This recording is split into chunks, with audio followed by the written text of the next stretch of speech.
All right. We were in Hebrews 10, 24 and 25, which, as I said, is the sugar stick for all preachers who love to talk about assembling together. But the point of the passage is not really in the assembly itself. It's in what the result of being assembled together provides for us. And what is that? Just to kind of get us going again we'll jump off where we started. Okay, it has to do with our encouraging one another and being together and strengthening our relationship with each other so that we can strengthen our relationship with God. And so the reason why we are not to forsake the assembling of ourselves together is because, and specifically in Hebrews, what does he make mention of? What is on the horizon for them that they need this relationship all the more? Okay. What? Yeah, I think it definitely is the day that's drawing near in this place. We have a tendency to read passages that deal with the end approaching and the day of the Lord and all of that. And we have a tendency to read them from our own perspective and think of them as future. It was future to them when it was written, but it was not likely very many years in the future. And so there was a specific difficulty that was coming that he wanted them to be prepared for. And I think Jim's right. I think he's talking about the destruction of Jerusalem, which seems to be in the forefront of a lot of the things that are said in the book of Hebrews. That previous age, the temple and all the things that went along with it were about to be done away with. And that was going to provide some unique challenges for the Christians, especially the ones who were in and around Jerusalem, because of what it was going to mean for the city and for their way of life, because of the war and the destruction that was coming. And so he encourages them to not neglect to meet together, but to consider how to stir up one another to love and good works, and encourage one another, and all the more as you see the day drawing near. And we know in Matthew 24, Jesus gave some signs of the coming destruction and warned Christians, or warned those who would become Christians, those who would be his disciples, that they would want to get out of the city. And he talks about some of the difficulties. Woe to those who are nursing in those days, and several other woes that are pronounced around that same time because of the difficulty of just picking up and getting out somewhat at a moment's notice, as the army pulled away for a time and gave them the opportunity to get out of the city. And so he is encouraging them to stand fast. The other thing to think about is that the primary persecutor of the first century Christians that we are looking at when we're looking at the New Testament texts, who is the primary persecutor of Christians in this New Testament period that's being written? Other Jews. I mean, when you look at the book of Acts, as Paul and Barnabas and then Paul and Silas and Timothy and others are traveling around to these cities, the problems are being created by other Jews. Jews who are insistent on either just holding on to the old law and rejecting Jesus altogether, or trying to blend the two systems together by bringing Judaism in with Christianity. And so they're the ones who have been causing problems all over the place. Paul in Acts 8 is a Jew, and he is creating havoc in the church, and a reason why a lot of the people scattered from Jerusalem and go to other parts of the world. And so begins this process of spreading the message. And then when he becomes a Christian and starts preaching the message, he runs into the same issue because there are Jews who are trying to keep him from doing that work. So Jews are the primary threat. And the Jews, because they are the primary persecutor, are, and think about this. If we're talking about Hebrew Christians, not only are the Jews the ones who are bringing the pressure and the persecution, but who are these people? Think about it in a more, more basic sense. I mean, we look at it and we say, okay, if you're a Gentile in a Gentile church and these Jews are causing problems, how much did you like the Jews to begin with? Not much. There was a lot of animosity between the Jews and the Gentiles of the first century.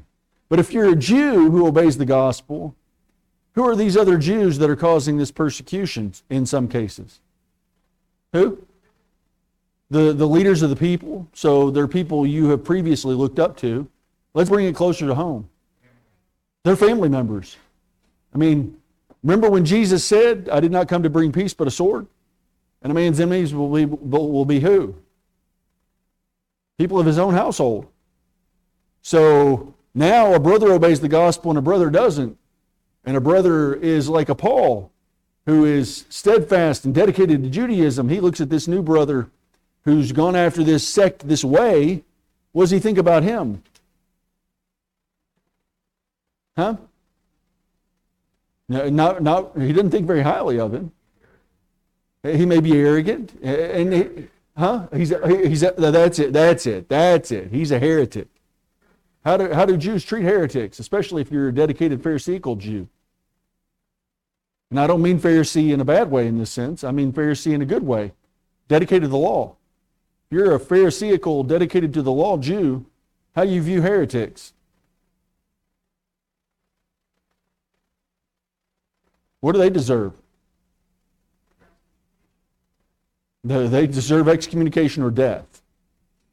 That's the way they view it. So these people are not, they're not just some persecuting force on the other side of the world, or, whoa, they've come to our city now, woe is us, this is horrible. These are family members. These are people you were close to. How much pressure does that put on the situation? Might you be inclined to say, well, maybe we can make some compromises here. Let's try to smooth over the waters a little bit. You all are looking at me like I've got two heads. I don't think there's anything too dramatic about that. I think it makes sense as to why some of these Christians in this Hebrew letter are finding it difficult to just be steadfast and stay with Christ. I don't think it ought to be too surprising to us. I know we look at the message of Hebrews and we think he is straight to the point, that there is no reason to go back to these copies and shadows when you've got the real thing sitting in front of you.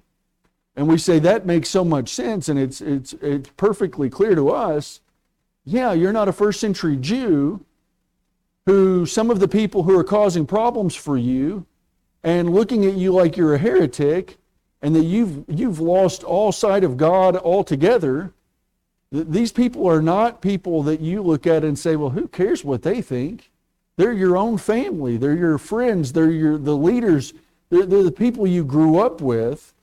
And so I think it's easy to understand how some of these people would look at that and say, well, maybe we could compromise a little here and a little there. After all, the law came from whom?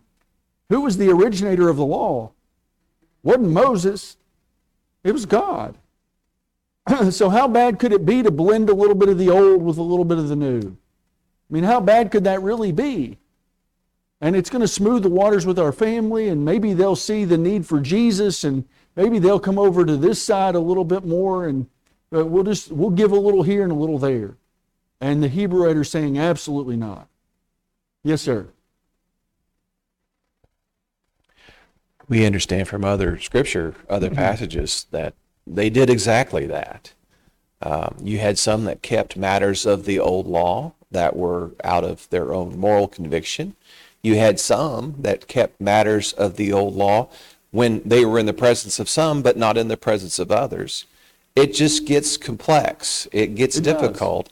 And we experience the same thing today, Not necessarily that we're trying to go back to that which we're familiar, but we may be attempting to hold on to things or keep things that are maybe our own personal convictions and our own personal traditions, maybe our own family.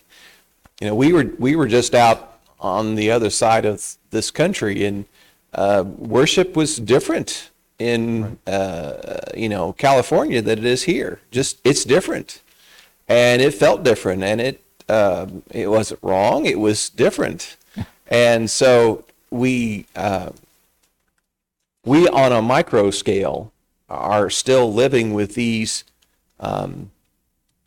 considerations of one another as we try to find our own salvation, work it out within the context of what does the Bible say.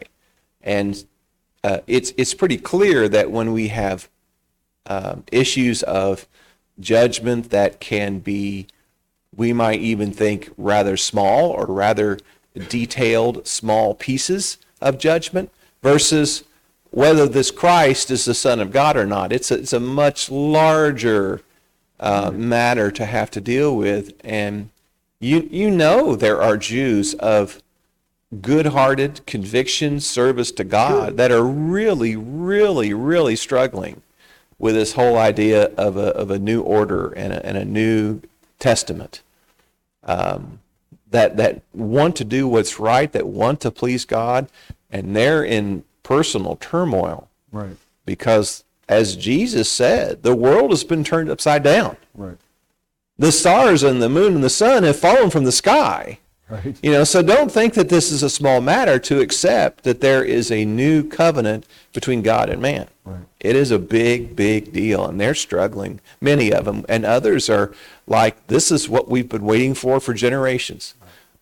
You have all of these reactions that are perfectly reasonable, and yet they are creating tremendous strain within the household of the Jews and between Jew and Gentile. They're just there, and they need to be dealt with respectfully, honestly, and with an eye toward what would God want us to do to rectify our differences. Right. Well, and I mean, there's some sense in which this whole conflict is going to get easier in a few years. And by easier, I mean God's going to make sure there's only one order, because the temple's going to be destroyed, and the ability to offer sacrifice and go to the temple and do all that stuff, that's going to be gone. So it's going to get easier. That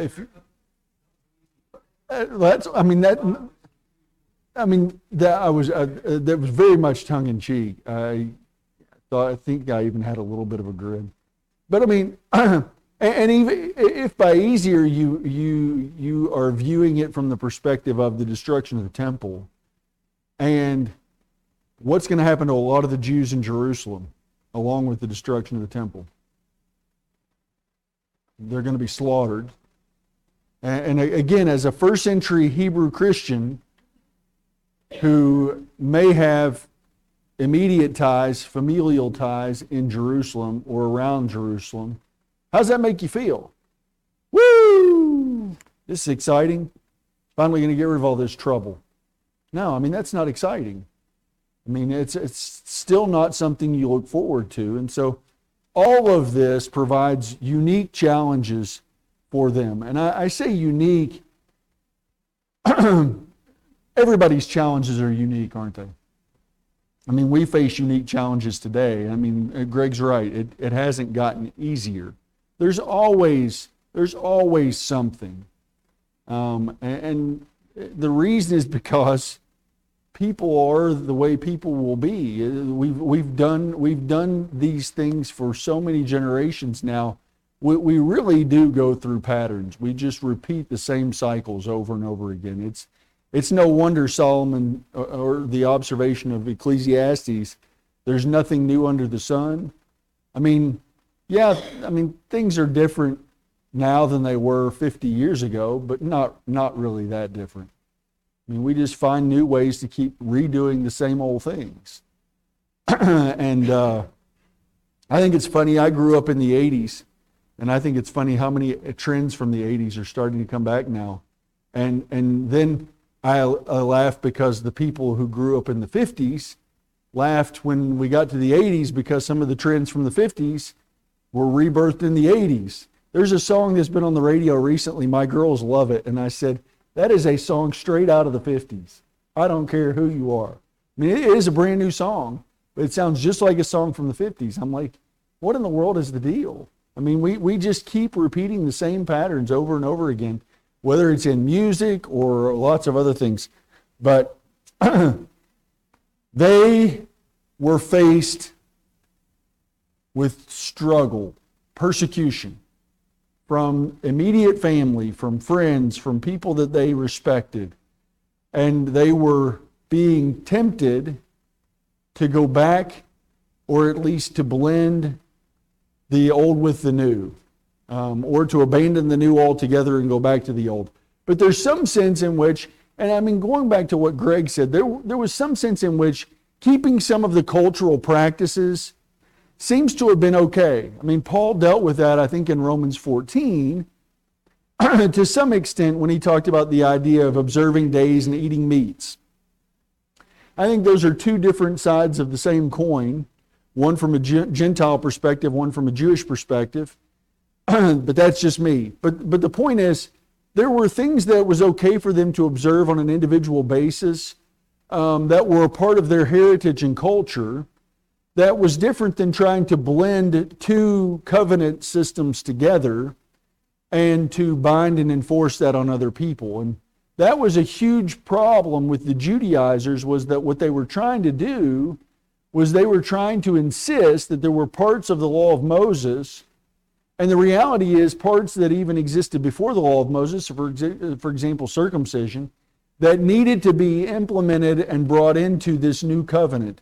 And the Hebrew writer is wanting them to be clear, and by extension us to be clear, that going back to those things, binding them in any way, seeing the need to blend the old with the new in any way is like doing what? What are you doing?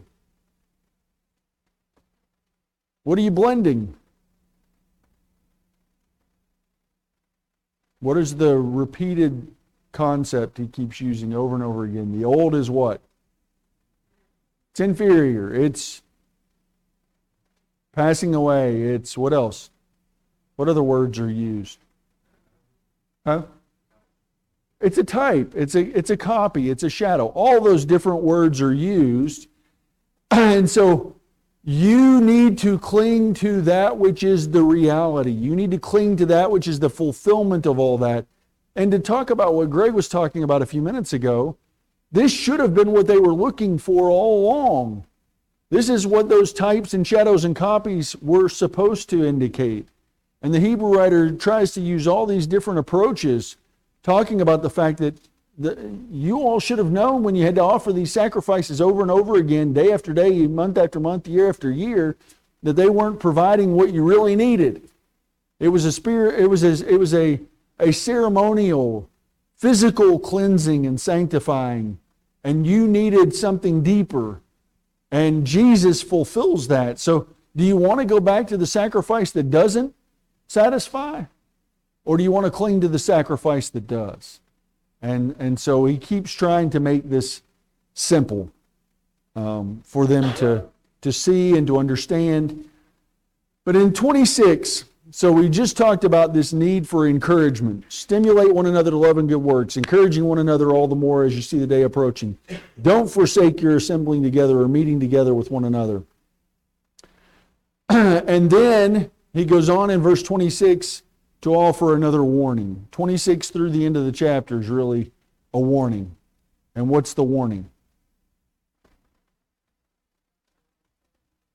Okay, don't go on sinning willfully. And in the context, he seems to again have this idea of them doing what? I mean, it doesn't appear to me to be a bunch of people who just want to live lascivious lives. And I don't think that's the warning here in this text. when you look at the context. What sin are they being inclined to commit?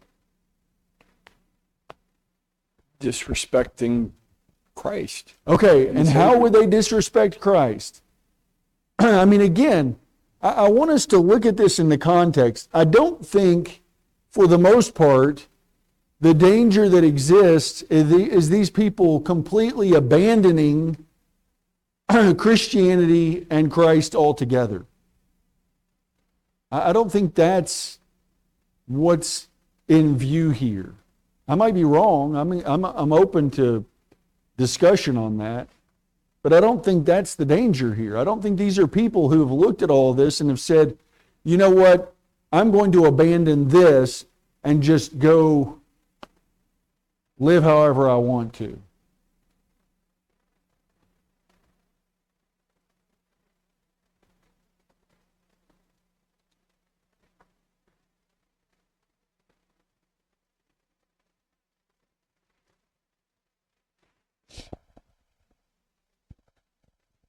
When we read in the Old Testament about the period of the Judges, where it seemed like the children of Israel would, on the Sabbath, they would give their alms to God and their sacrifices to God, but then also among the people, they would also have a temple of Baal or some kind of a statue, Right. that they would on their own property too. Some of the people that like we would read about. So they want to be try to cover both bases. They don't want to stand out.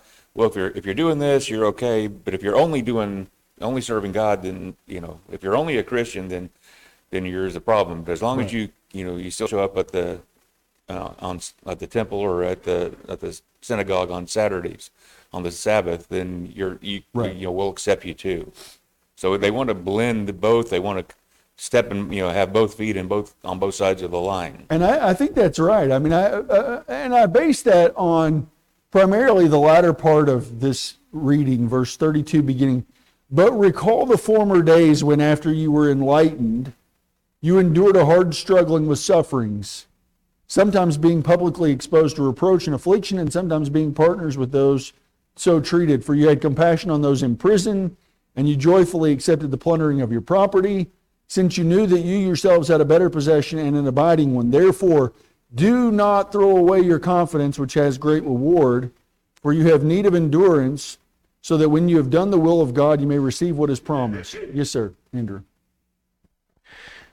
I like this angle because if we looked at verse 26 as just sinning, and insert whatever vice you want to put in there, then the verse is challenging to us, because when it says there no longer remains a sacrifice for sin, right, that sounds a little backward to what we've just been reading about the sacrifice of Jesus' blood. We go, whoa, wait a minute. Well, I thought that was the point of the sacrifice. Are you saying that, with this sin, if it's deliberate, then, I can't ever be forgiven again? Then that's it. My chance, I blew my chance. It's gone. Right.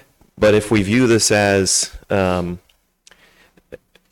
I don't know if maybe the word erring instead of sinning helps make it a little more sense, but if their error is after they've received the knowledge of truth, they still want to cling to they still want to think that the old sacrifices or the old law is necessary, then the rest of the verse is more of a reminder.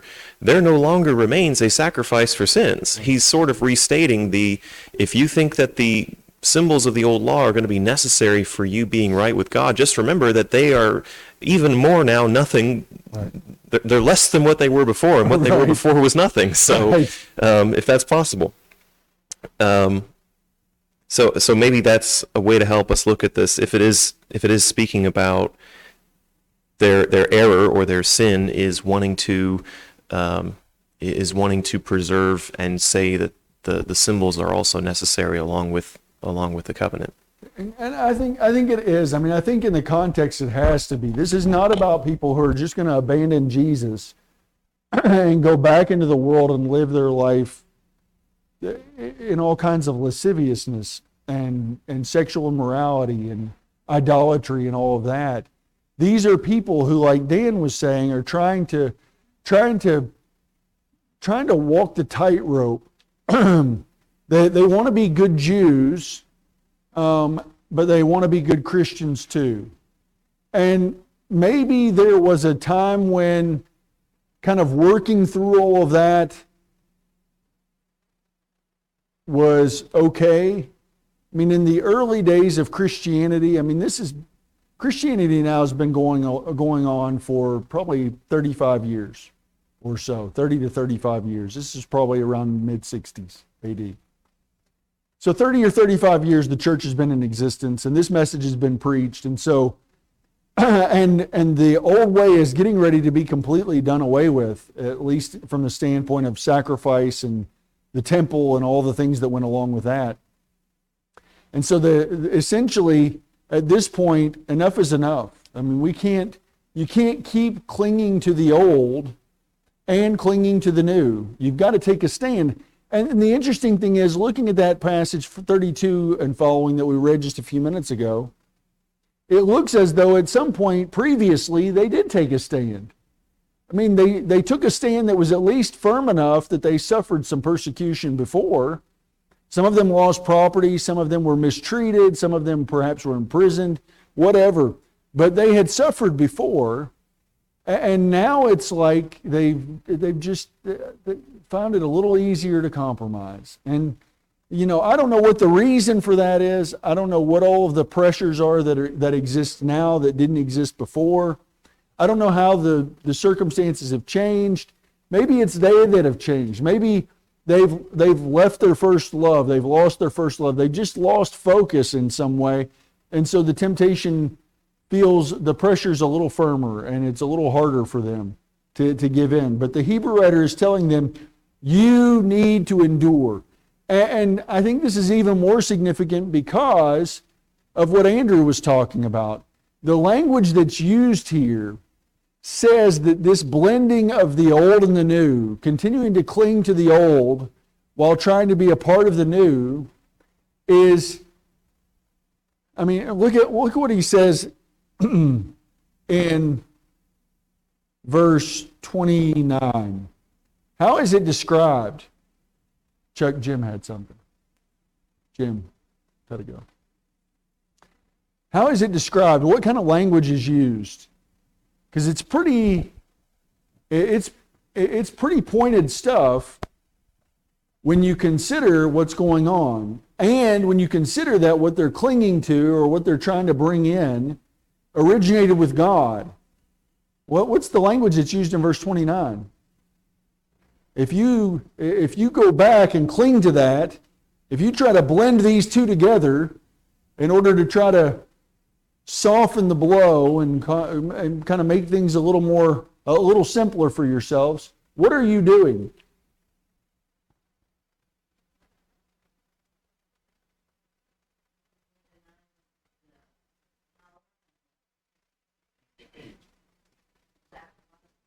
You're denying the power and the sacrifice of Christ. He gets even more pointed. I mean, Otter's right, and it's basically what he says, but he uses even more pointed language. I want you to think about the words that are used, and as a Christian, how you would feel about that being said of you. What are you doing if you go back to that? That's exactly right. You are trampling the Son of God underfoot, and you are insulting the Spirit of grace. How would you like those words etched on your stone? You want that to describe you? I don't like those words very much. That's pretty pointed. He's calling a spade a spade. He wants them to know what they're doing when they go back and cling to the old way. This is not just some little compromise you're making. You're not just trying to ease your persecution. You are trampling underfoot the Son of God, and you are insulting the Spirit of grace by which you've been saved. That's what you're doing. And to use the word the phrase Andrew said, there no longer remains a sacrifice for sin, because you've rejected the last plea God's going to make to you. These are Jews. They had the law. They had the sacrifices. Sacrifices, yes, that didn't provide true forgiveness, But it was the system they lived under, and when they were obedient to it, what did they know they had? Forgiveness and reconciliation. Yes, in light of what God was going to do through Christ, but once that system's been taken out of the way and a new sacrifice has come in that provides true forgiveness, if you turn away from that, which is what they're doing to go back and cling to the old way, what remains? A certain terrifying judgment coming from, how's God referred to in this place? It is a fearful thing to fall into the hands of the living God. Vengeance is mine, I will repay, says the Lord. Yes, sir, Jim. Yeah, they had the problem back then that we've had in this country for hundreds of years, and we still have today. It's division over division. Yes. Means we're divided over an improper division of the Word of God. Yes. Yeah. There's still people that try to cling to aspects of the Old Testament today. In a different way, perhaps, than the Jews of the first century did. It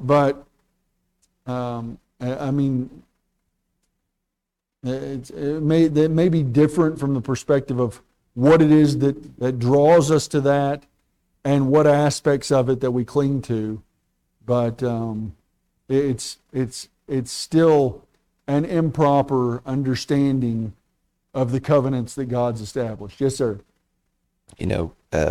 That phrase, there's no longer any sacrifice for sin, is really, I think, parallel to verse 18.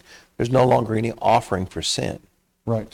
I think the first time it's used, it's in the context of Jesus replaces all the animal sacrifice.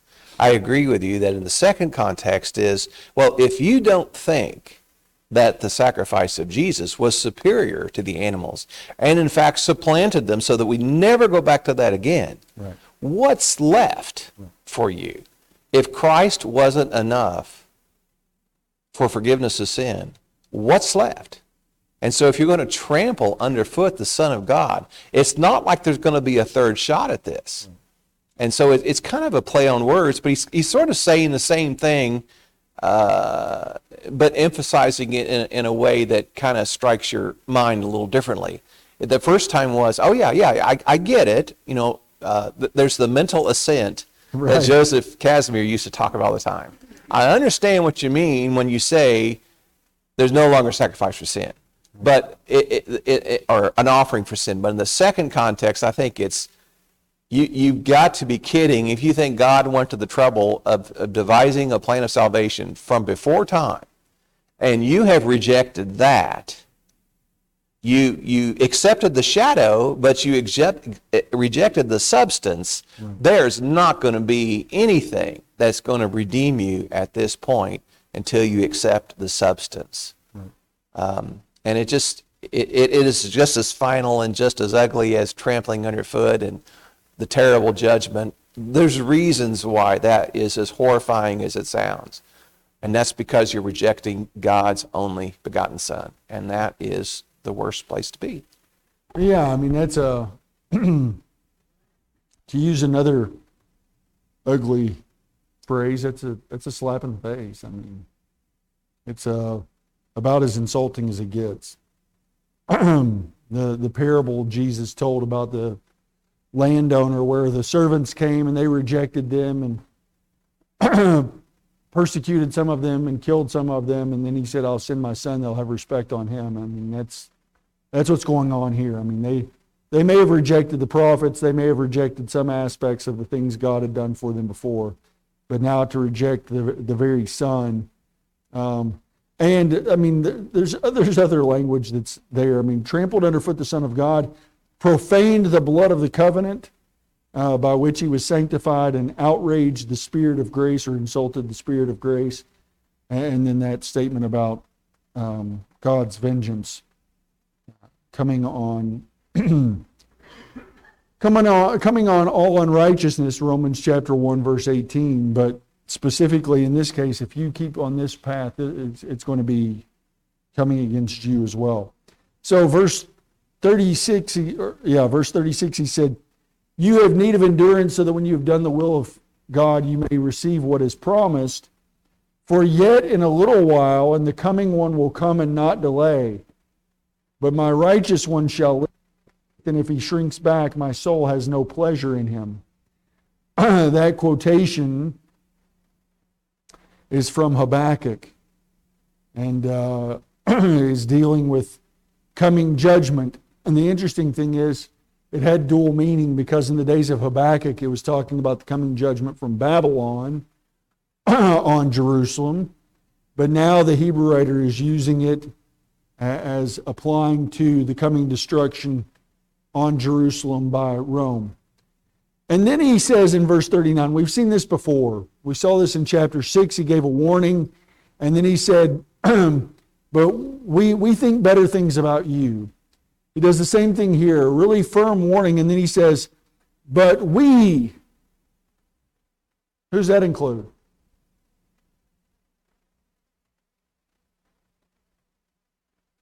I think I heard it. Who's we include? Includes him. Includes the Hebrew writer. So I think that's significant, because it's not me and you. It's we. What does that mean? What does he consider them and him? They're the same. We're in fellowship. We are a part of one another. We are a part of the same body.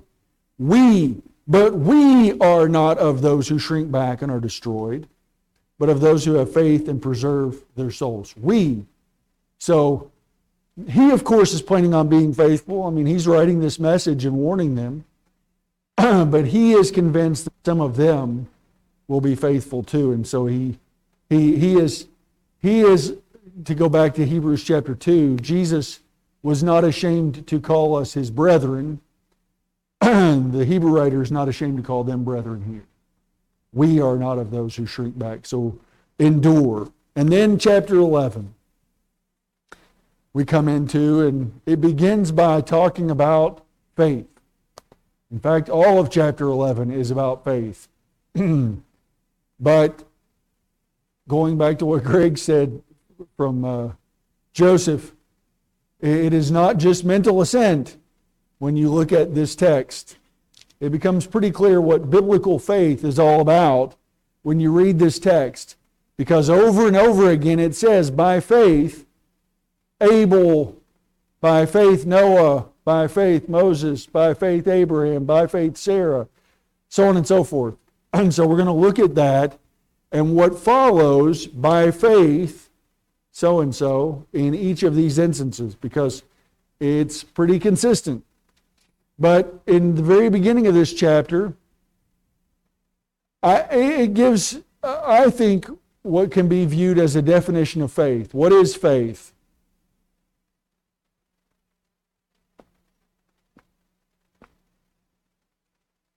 What is faith? Okay, it is believing what you do not see. How does the Hebrew writer put it? Okay, it is the assurance or substance or confidence of things hoped for. Let's deal with that part of it first. It is the assurance, that's how the English Standard Version renders it. Substance, I think, is one of the substance is New King James Version. Certainty is the updated New American Standard Bible. And confidence is the New International Version. It is the assurance, substance, certainty, or confidence of things hoped for. What does that mean?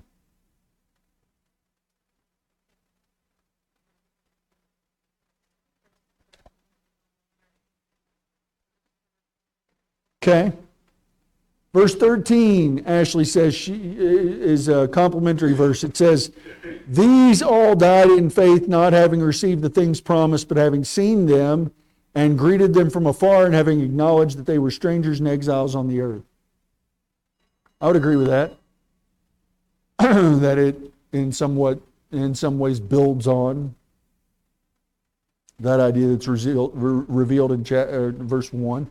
Okay, so I want you to, for Wednesday night, because we seem to be more talkative on Wednesday nights anyway, to think about these phrases: the assurance of things hoped for, and the conviction or evidence or proof or assurance of things not seen. And we want to talk about that on Wednesday night as we lead into this discussion on the